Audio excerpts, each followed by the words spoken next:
Bueno, les estaba preguntando entonces si, además de los deícticos de tiempo que indicaban simultaneidad y anterioridad, deben encontrar algún otro.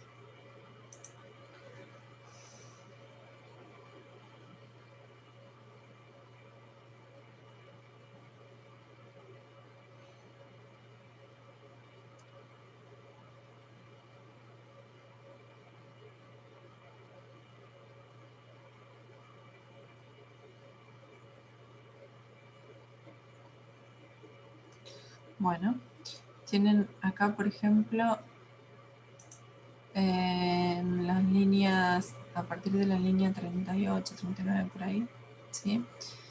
Eh, bueno, cuando hace un poco esta denuncia en la Corte de Justicia, ¿acaso a esos responsables solo los juzgará Dios o la historia? Solo los juzgará. ¿En qué tiempo está? Juzgará.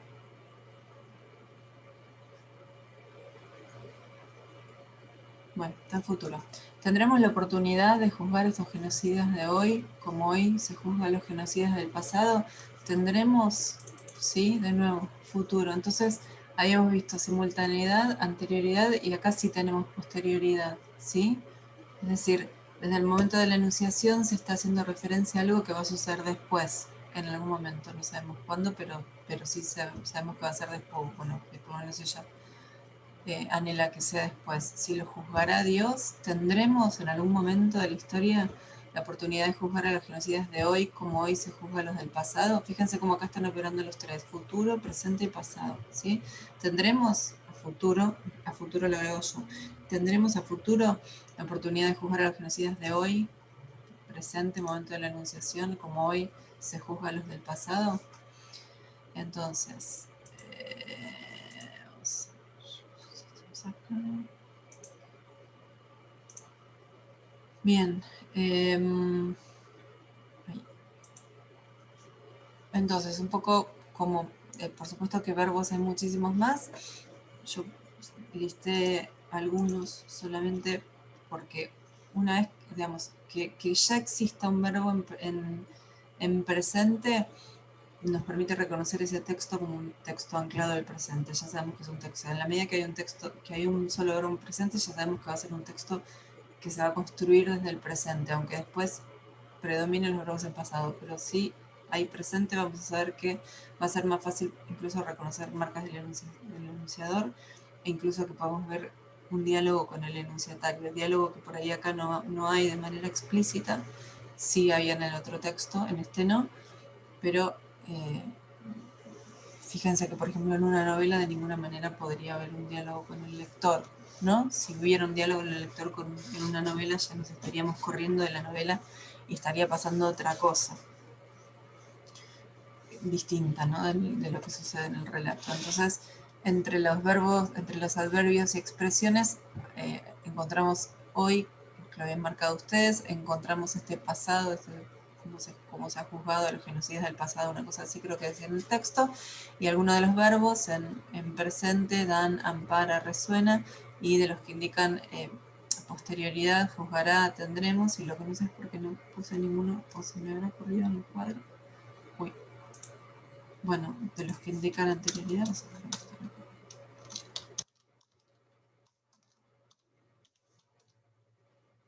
Cualquiera de los que hemos mencionado.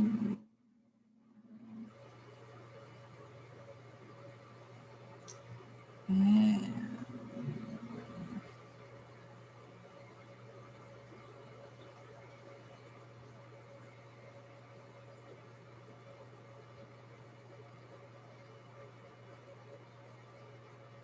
bueno, no encontraba ninguno.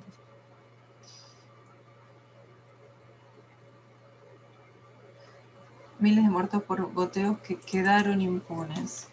¿Sí? Por ejemplo, entonces.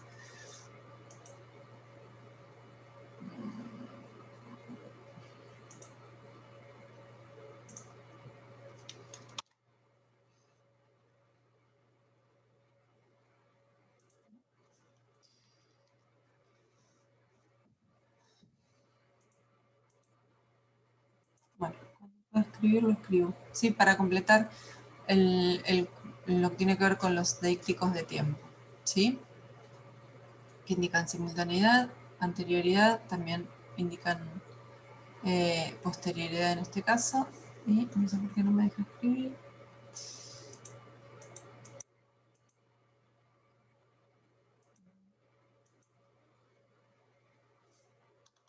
Bueno, no sé. Bien, ¿qué pasa con los deícticos de persona? ¿Qué encontraron? Ah, está todo tildado, ok. ¿Qué pasa con los deícticos de persona? ¿Qué encontraron en relación a los deícticos de persona?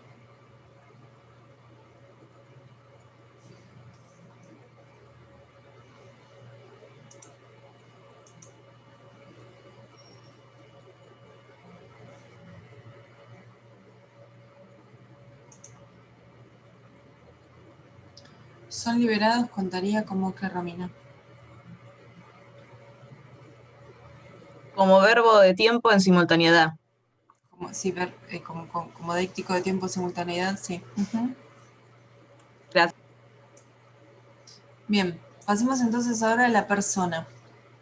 ¿Qué deícticos de persona encontraron?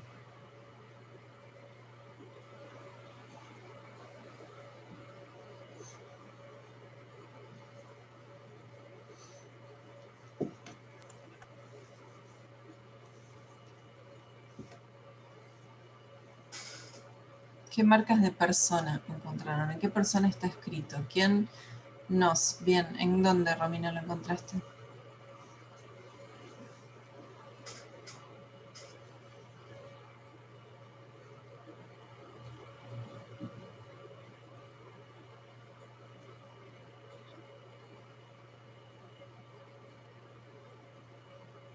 Bueno.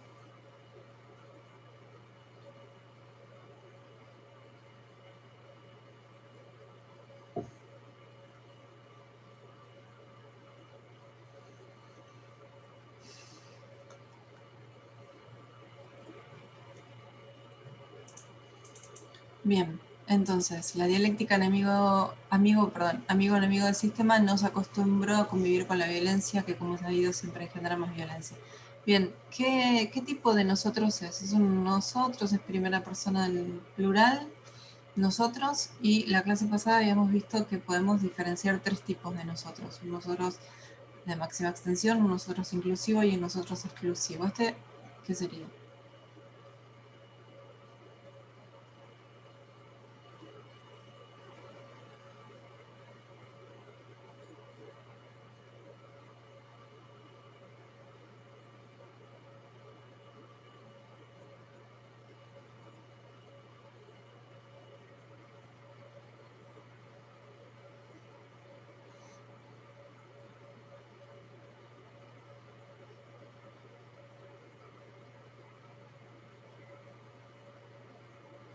Fíjense, más adelante,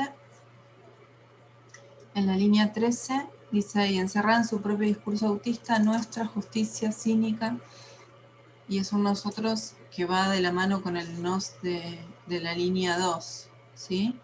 Están señalando al mismo referente. El sistema nos acostumbró nuestra justicia, bien, máxima extensión máxima, ¿sí? Estamos hablando de la sociedad. Ella escribe un perfil de la misma manera que el texto anterior, pero no es un nosotros que se limite a ella y los que están leyendo, o a ella y los escritores del mundo. ¿Sí? Es un nosotros que incluye al interlocutor, al enunciatario, pero también incluye a alguien más, a alguien que está dentro de ese nos que ha sido acostumbrado a este sistema de justicia que tenemos en este país. Y después cuando ya directamente dice nuestra justicia, evidentemente está hablando de, de toda la sociedad. Y al hablar de toda la sociedad, entonces ya ahí podemos ver la marca de un nosotros un poco más amplio que el que se limitaría a ella y el que nos está leyendo. Britzi, no sé a qué te referís con el ciudadano, porque ciudadano es tercera persona, ¿sí? Entonces, nuestra no puede ser el ciudadano, tiene que ser ella más el ciudadano en todo caso, o sea, el enunciador más el ciudadano. Bien, ¿alguna otra marca de persona encontraron? ¿Algún otro deíctico de persona?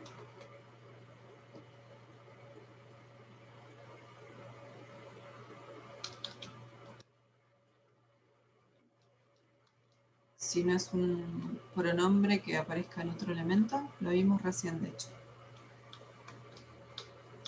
El nuestra lo estamos viendo ahora, Romina, no sé si está en algún otro lugar además de la línea 13, puede ser que aparezca un nuestra.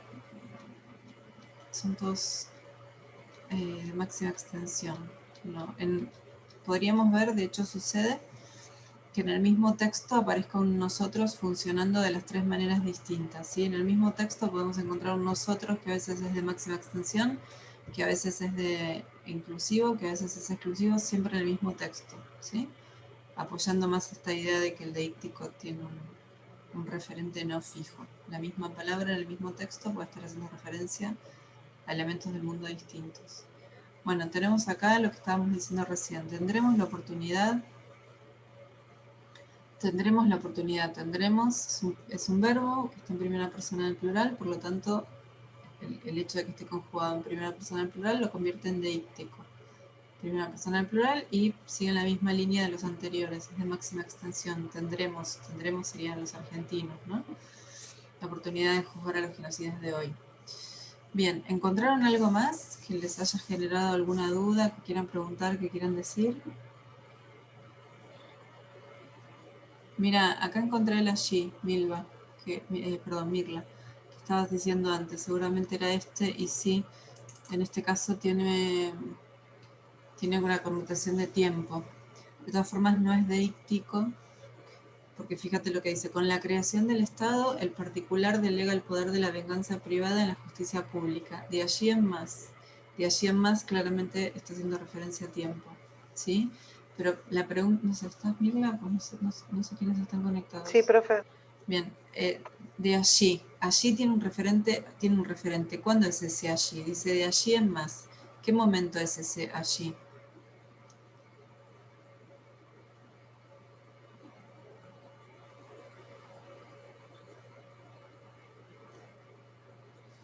¿Cumpliría la función como el que usted mencionó recién de siempre, algo así? No. Dice, ¿No? con la creación del Estado, en particular delega el poder de la venganza privada en la justicia pública. ¿Sí? Con la creación del Estado, el particular delega el poder de la venganza privada en la justicia pública. De allí en más, toda sociedad civilizada, etcétera, etcétera. ¿Cuándo es ese allí? En este momento, ¿En cuál? en la creación del Estado. Uh-huh. En el momento Sí. de la creación. Entonces, ella podría haber puesto, en vez de allí en más, podría haber puesto desde ese momento en adelante, ¿sí? Y ese momento es la creación del Estado. Entonces, este es un tipo de elemento que no es deíctico porque tiene su referente en el texto. O sea, está bien. es como los pronombres de tercera persona, ¿sí? Los pronombres de tercera persona no pueden funcionar como deíctico en un tiempo. Si vos me preguntás, profe, ¿y eso dónde lo leemos? Y yo te puedo decir, y lo pueden leer allí. ¿Vos qué me dirías? Claro, ¿allí dónde? Claro, en esta situación. ¿Allí dónde? Entonces yo te digo ahí, en el libro que tenés arriba de la mesa. ¿Sí? O sea, para que algunas palabras, como por ejemplo estas que marcan, bueno, el allí, nosotros lo usamos medio raro en el español replatense, porque allí, allá, es segunda persona. Debería marcar el lugar de la segunda persona, el allí, pero acá está usado además como tiempo, nada que ver. Si no tenés a alguien que te señale, y ahí se puede ver con mucha claridad la función del deíctico. Si yo te digo, si vos me decís, profe, esto X, y yo te digo, pregúntale a ella. ¿De quién es ella? Entonces yo te la señalo con el dedo ella, tu compañera la que está en el cuadrito de al lado, ¿sí? Si no estoy yo para señalarte con el dedo, y se acuerda que cuando veíamos Peirce decía que la mayoría de los elementos lingüísticos eran símbolos, excepto algunos que eran índices. Y cuando decía ese excepto algunos que eran índices, son justamente esto, los deícticos. Los deícticos señalan. Si yo te digo ella señala un elemento del mundo. Si no sabes cuál es, ¿sí? Si yo no te estoy marcando con el dedo quién es ella, vos no vas a saber quién es, puede ser cualquiera, o sea, a menos que haya una sola mujer al lado tuyo, entonces no hay ambigüedad posible, pero si no, necesitas que alguien te lo marque, ¿sí? Porque si no es ella, Profe, se queda, sí. y si sería, en el caso contrario, diría un ejemplo, ¿no? Y así, no en relación a esto, pero por ejemplo sería allí, como estaba diciendo recién, allí en ese día martes, o no sé, algo así. em, ¿Entraría ese allí de No, manera diferente? ¿Es lo es mismo? lo mismo que está pasando acá. Por eso, déjame terminar lo que está diciendo. Si yo, o sea, todo Sí. lo que haga referencia como a tercera persona o algo que no tiene que ver con la situación de enunciación, tiene que estar, tiene que estar el referente en el texto, porque si no te queda, digamos, no lo puedes resolver. En un texto, vos pensás que cuando, o sea, si nosotros estamos hablando y yo uso un deíctico de tercera persona, estoy yo para decirte y señalarte con el dedo qué es lo que quiero decir. Pero en un texto escrito, en general, el que escribe y el que lee no comparten tiempo, y bueno, tiempo a veces y a veces no, espacio nunca, ¿sí? Esto alguien lo escribió, lo publicó en un diario y ya después no comparten. Entonces, nadie puede decir, por ejemplo, de ahí entonces, de allí en más pasó tal cosa, y de allí cuándo, ¿sí? Tiene que estar explicitado en el texto, si no queda ambiguo. Entonces todos los elementos así de tercera persona que marquen algún tipo de distancia con relación a la situación de enunciación tienen que tener su referente en el texto, si no generarían una ambigüedad. Lo único que no va a tener su referente en el texto, porque lo tiene en la situación de enunciación, son los elementos de primera y segunda, y los elementos de presente y lo que tiene que ver con esa temporalidad. Y si hubiera un elemento de espacio, el acá. ¿Sí? O sea, todo lo que marque a la primera persona, la primera y la segunda, todo lo que tenga que ver con la tercera, y esto es relato, entonces ya tiene que ver con la tercera. Ese allí, en definitiva, tiene su referente en el texto. El allí ese es la creación del Estado. ¿Sí? Ah, está bien. Bien, ¿algo más de persona que hayan encontrado? Bueno, entonces, yo que encontré, bueno, sí, hay pocos elementos de persona, ¿sí? Nos y nuestra, los que marcamos recién y tendremos. Y no aparece la segunda persona, ¿sí? En ese texto no aparece la segunda persona. Veamos, porque esto después tiene una, creo yo, esto es parte del análisis que podemos hacer, está ligado de alguna manera, está ligado de alguna manera con lo que se intenta construir en el texto y con la mirada del mundo que construye el texto, ¿no? Con su lugar de enunciador. Bueno, acá teníamos que ir, o mejor vamos directo al texto. ¿De qué manera nombra a los que roban? Diana Cohen en el texto. ¿De qué manera nombra a los que roban? Delincuente, Uh-huh, reo, uh-huh, asesino, uh-huh. Delincuentes, reos, asesinos. Y finalmente termina con ese genocidas de hoy. ¿Sí? Está poniendo Romina en el chat. Bien. Bueno, acá tenemos un listadito, ¿no? Creo que estaban la mayoría. Bueno, aparecen ahí sobre el en el primer párrafo, porque yo creo que ella aprovecha para hacer una bajada de línea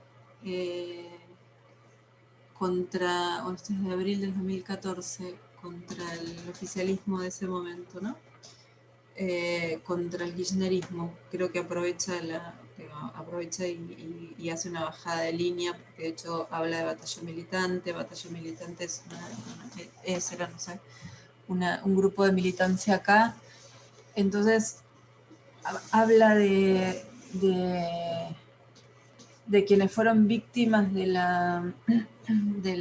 los linchamientos, pero que fíjense que ahí podríamos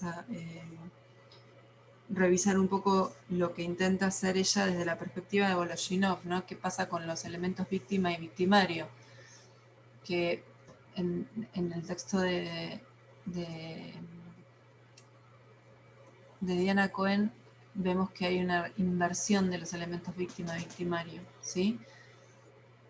Estos sujetos que fueron víctimas de los linchamientos, es decir, que fueron quienes roban, aparecen en el texto en el otro texto como víctima y acá aparecen como victimarios. Dice, la sociedad los reconoce como víctima hoy, pero en realidad son victimarios, ¿no? Vieron que hay como una situación de tensión entre los términos víctima y victimario en este texto, ¿sí? Bien. Entonces, primero aparecen estos apelativos, barra brava, encapuchados de quebracho, batallón militante, o sea, mete quebracho, ¿no? Realmente aprovecha como para hacer una bajada de línea y darle a todos los que les quiere dar, acusar a un montón de gente, y después arranca con asesinos, reos, delincuentes, victimarios, ¿no? Porque para ellas son victimarios, y termina hablando de genocidas, ¿sí? Y bien, les resultó sencillo reconocerlos, digamos, como elementos del texto, ¿no? Les resultó sencillo identificar que esos eran apelativos que estaba utilizando para nombrar a, en este caso, quienes roban. Algunos y otros no, profe. Yo tengo uno, pero no estoy segura. A ver, decilo. Que es un apelativo indefensos, profe. ¿En qué línea estás? En la 11. No, pero fíjate que justamente cuando habla de indefensos, está hablando de los claro, que cometen los linchamientos, ¿eh? Ciudadano está entonces indefenso, va a ser un apelativo, pero no se refiere a los ladrones. Claro. Bien, y entonces pasemos ahora a los otros, los ladrones. ¿Cómo nombra a los que cometieron los linchamientos? ¿Cómo los nombra? ¿De qué manera?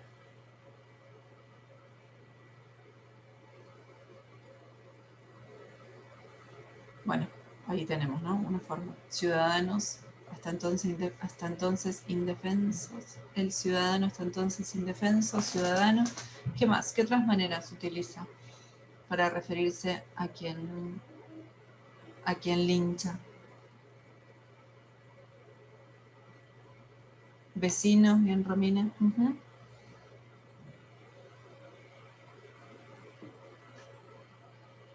¿Qué más?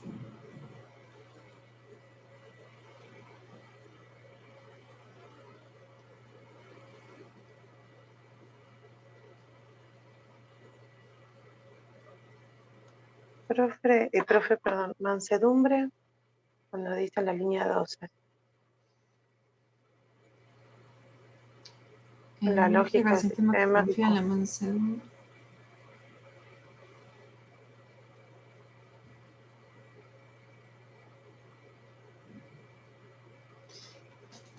A ver, hace referencia, o sea, es una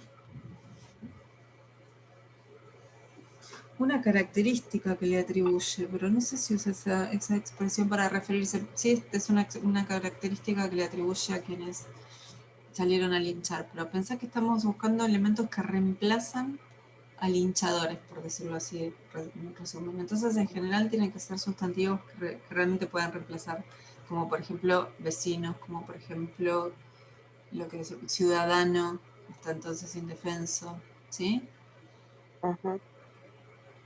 Y mansedumbre. Después puede ser que esa palabra esté utilizada como un sustantivo en el texto que reemplace a, pero no me parece que sea el caso esto. A ver, ciudadanía harta de la impunidad, ¿sí? Bueno, después yo igual les mando este cuadro y la verdad es que es más fácil leerlo. Vamos a ver si no lo tengo marcado. Ciudadanía harta de la impunidad, ¿sí? La línea 10. La reacción de una ciudadanía harta de la impunidad. Quien tiene la norma incorporada en su conciencia moral, ¿sí? Habla del ciudadano que sale a linchar como aquel ciudadano que tiene, aquella persona que tiene, ¿no? Quien tiene la norma incorporada en su conciencia moral. Habla de los que salen a linchar como ciudadanos de ley, Después habla de autores de los linchamientos, quienes sustituyeron ilegítima pero comprensiblemente al Estado ausente, ciudadano que vive en el marco de la ley, víctima, así entonces como el que roba era victimario en su manera de construir y ver el mundo, el linchador es víctima, también es vecino, lo que decía Romina recién, y damnificado. Sí, bueno, todos estos después sí los van a encontrar en el texto. ¿Sí? Entonces, fíjense que si hacemos, si la tecnología me acompaña, que seguramente no me va a acompañar porque no sé cómo se... Bueno, hacemos así. A ver, ¿se acuerdan, no? De los... ¿Se acuerdan de los apelativos que usaba el otro autor para referirse a quienes linchaban, ¿no? Él hablaba de hordas criminales, ¿sí? Bueno, de quienes matan, de hordas criminales y quienes hartos de los robos estallan en reacciones de tanta violencia, ¿sí?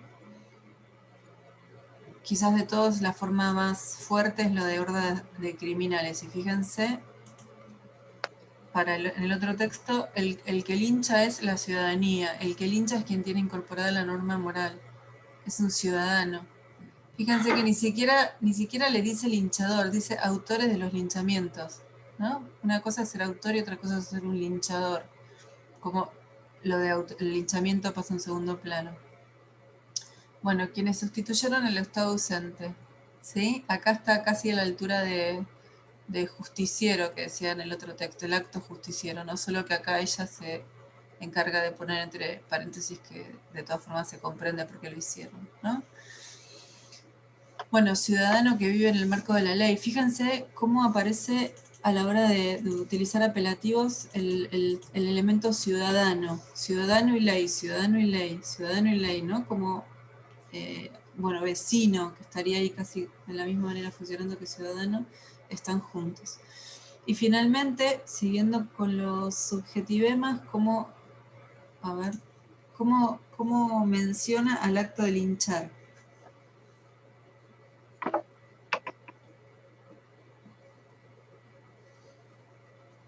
¿Qué elementos utiliza? ¿Qué subjetivemas utiliza para referirse al acto de linchar? Reacción. Sí, yo creo que sí hay una palabra que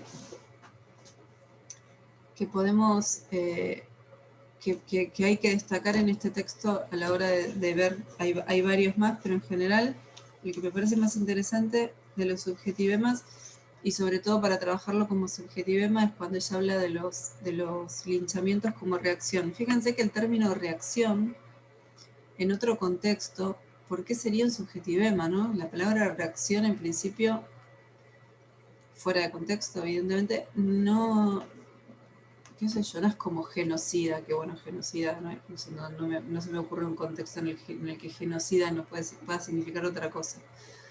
Pero reacción, y sin embargo, ¿por qué acá?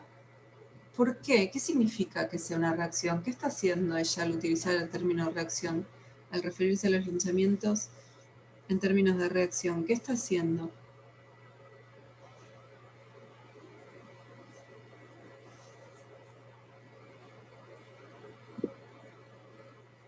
¿Qué es una reacción?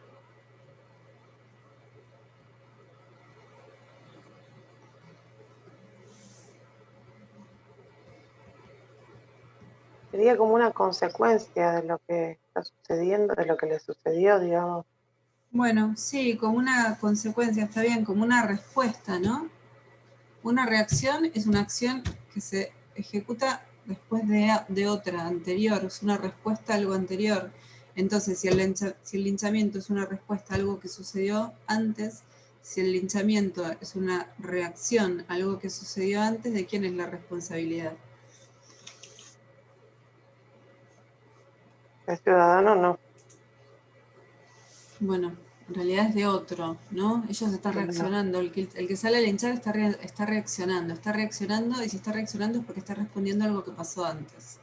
Digamos, no es que espontáneamente salió a la calle a pegar y a matarle a alguien, sino que está respondiendo a un acto anterior, un acto de delincuencia o un acto de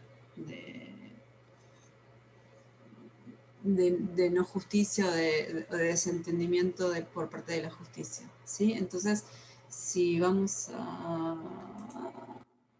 Fíjense. ¿Cómo nombra el linchamiento? Reacción, como dijimos recién, lamentable, justicia por mano propia, lamentable, claro, sí, porque matan a alguien, entonces lo lamenta. Y fíjense que a diferencia del otro autor, ella habla de justicia por mano propia, claro, habla de ciudadanía, habla de ley, y por supuesto que entonces el linchamiento le resulta un acto de justicia. Bueno, después habla del linchamiento en términos de linchamiento una vez, pero después dice que es un acto colectivo, sí, es un acto colectivo. Es un acto colectivo que lleva a matar a alguien, ¿no? Fíjense, insisto en esto, cómo estamos hablando de un acto a partir del cual se mató a alguien. Y en el único momento en el que se habla de muerte, desde la perspectiva de ella, es en la línea 35 que dice atacan hasta la muerte. Y lo cierto es que hasta en ese punto trata como de evadir y evitar el término muerte, porque atacar hasta la muerte no es lo mismo que matar, ¿no? Atacar es atacar y matar es matar. Y está bien que cuando dice atacan hasta la muerte menciona la palabra muerte, pero la pone como vimos antes, cuando dice los autores de los linchamientos. ¿Sí? Como que la corre del foco de atención. No es lo mismo atacar que matar. Y ella dice atacan, hasta la muerte, pero atacan. Y bueno, y después, entre otras de las genialidades que tiene este texto, que habla de los linchamientos en términos de anticuerpos para defender un cuerpo social muy enfermo, ¿sí? Ahora que estamos con el tema de los anticuerpos y las vacunas, ¿qué es un anticuerpo?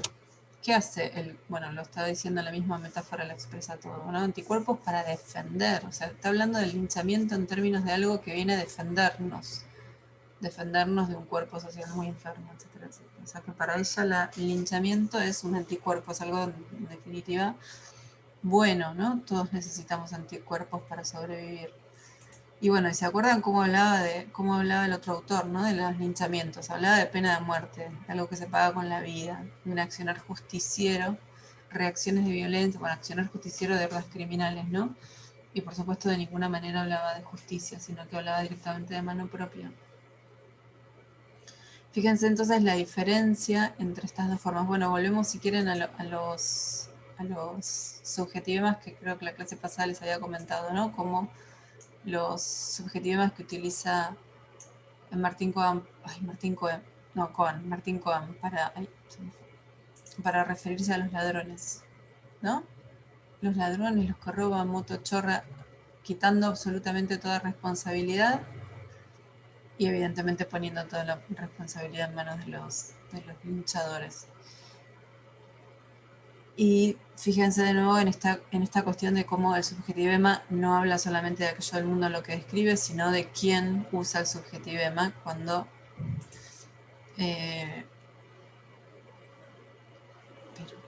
Diana Cohen, al hablar de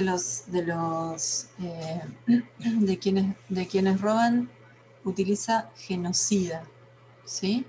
O sea, pasamos de motochorra, del otro autor que hasta les quita la responsabilidad. ¿Se acuerdan esto de si te robaron el reloj porque te descuidaste? Bien, ¿cómo pasamos de eso a, en el mismo contexto, en el mismo año, hablando de lo mismo, genocida, ¿sí? Si yo les digo a ustedes el término genocida, ¿qué se les viene a la cabeza? Dictadura. Sí, ¿no? Como mínimo. Ya Sí. creo que lo habíamos hablado esto en algún momento. Hitler, después hay un montón de otros genocidios, ¿no? Pero esto, no, por algún motivo, por cómo está construida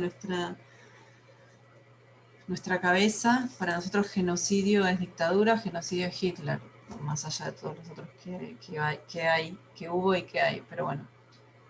Está bien de todas formas, ¿eh? La construcción cultural que tenemos. Nos dicen genocidio, pensamos en el holocausto de Hitler, que de hecho lo fue.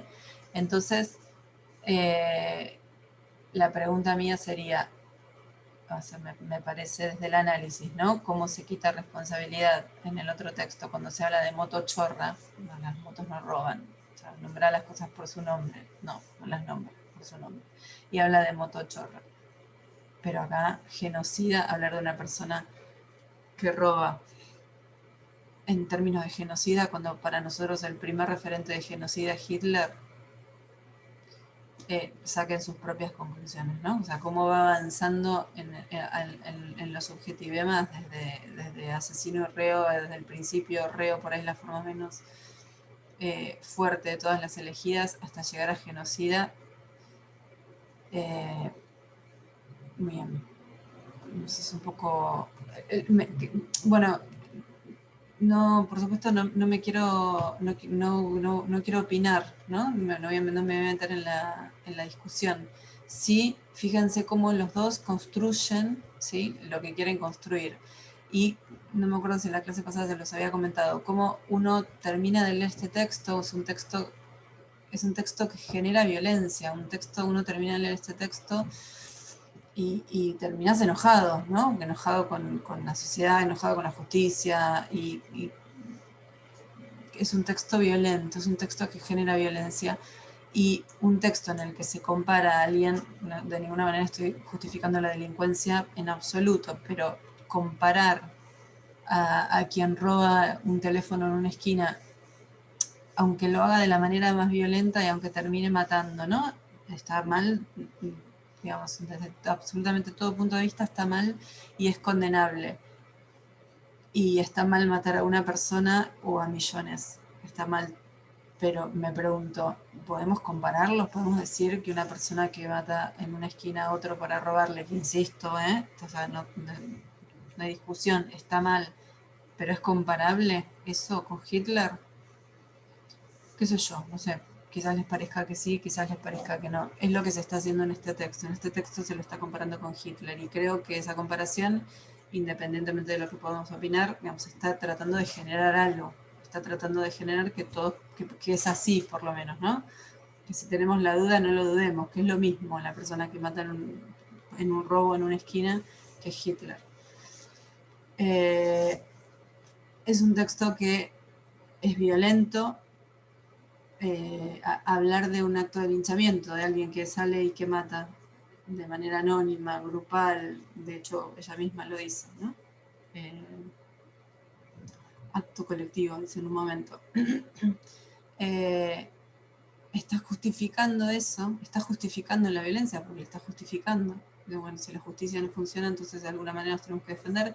Está justificando la violencia y es un texto violento. Es un texto que llega sobre el final, esta cosa medio chicanera de vamos a juzgar a los genocidas de hoy como se juzga a los genocidas del pasado, que está cuestionando, está hablando de ladrón que roba en la esquina como genocida, y está cuestionando que realmente los del pasado, claramente está haciendo referencia a la dictadura, hayan sido genocidas. Es un texto que justifica la violencia y es violento, ¿no?